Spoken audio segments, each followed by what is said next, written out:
14 jusqu'à 18. Bien-aimé, pour bien gérer le temps, on commence déjà. Bien-aimé, que tu le veuilles ou pas, chaque jour, nous sommes bités au choix. Pour que tu t'habilles, tu as fait un choix. Pour venir à l'église, tu as fait un choix. Le choix multiple n'a pas commencé aux examens d'État, mais le choix multiple a commencé dans la Bible. Parce que Dieu a dit, j'ai mis devant toi la vie et la mort, choisis la vie.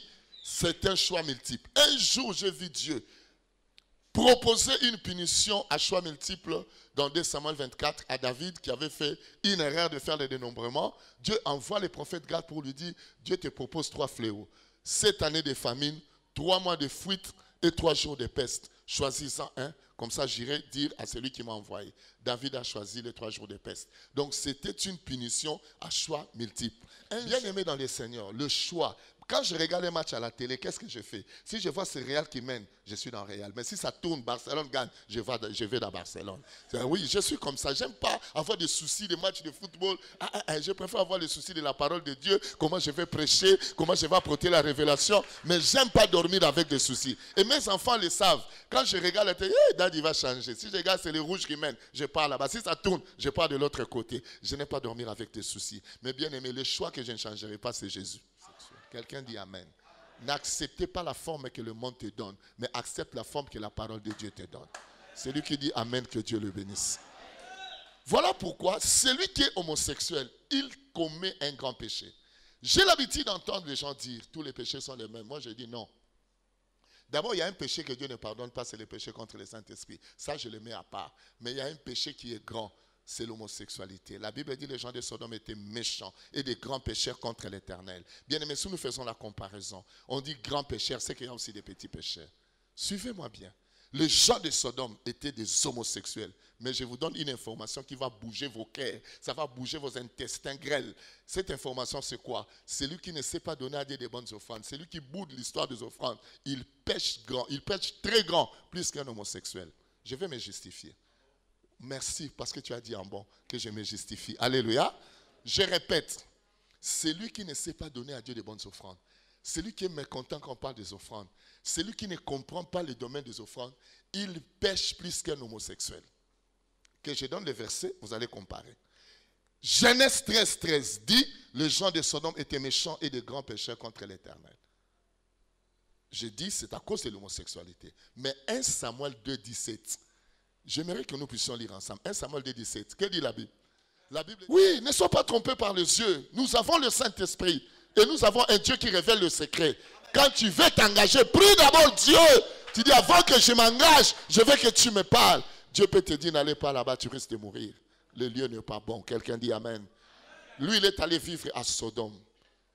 Bien aimé, quand il est parti, Lot est entré à Sodome riche. Je vais vous donner maintenant les 4 conséquences qui sont arrivées dans la vie de Lot. Première conséquence, il est entré à Sodome à l'aise, mais il est sorti de Sodome précipitamment. Si vous lisez dans Genèse 19, la Bible dit, à partir du verset 15, les anges insistèrent auprès de Lot. Comme il tardait, ils l'ont pris par la main. Ils ont pris Lot, sa femme et ses enfants, parce que Dieu voulait l'épargner.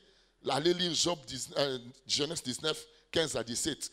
Quand on les a fait sortir, c'était en courant. Parce que Job est en train de douter que Dieu voulait détruire Sodome et Gomorrhe. Il se disait vraiment, Dieu va faire ça. La Bible dit, les anges insistèrent auprès de Lot. Au verset 17, quand ils ont sauvé Lot, écoute ce qu'ils ont dit à Lot. Sauve-toi pour ta vie, mais ne regarde pas derrière toi. Ce qui m'étonne, les anges ont sauvé une famille. Lot, sa femme et ses enfants. Mais on dit à Lot, sauve-toi pour ta vie. Mais ils étaient couple avec les enfants. Lot avec ses 2 filles et sa femme et lui, ils étaient 4. On les a tous sauvés. Mais cet ange dit à Lot, sauve-toi pour ta vie. Sauve-toi vers la montagne. Ne regarde pas derrière. C'est pour dire que le salut est individuel. Ce n'est pas question de mariage. Vous pouvez être marié. Si toi tu ne suis pas Dieu, sache que ça peut mal tourner contre toi. Il faut que toi aussi tu suives le Seigneur.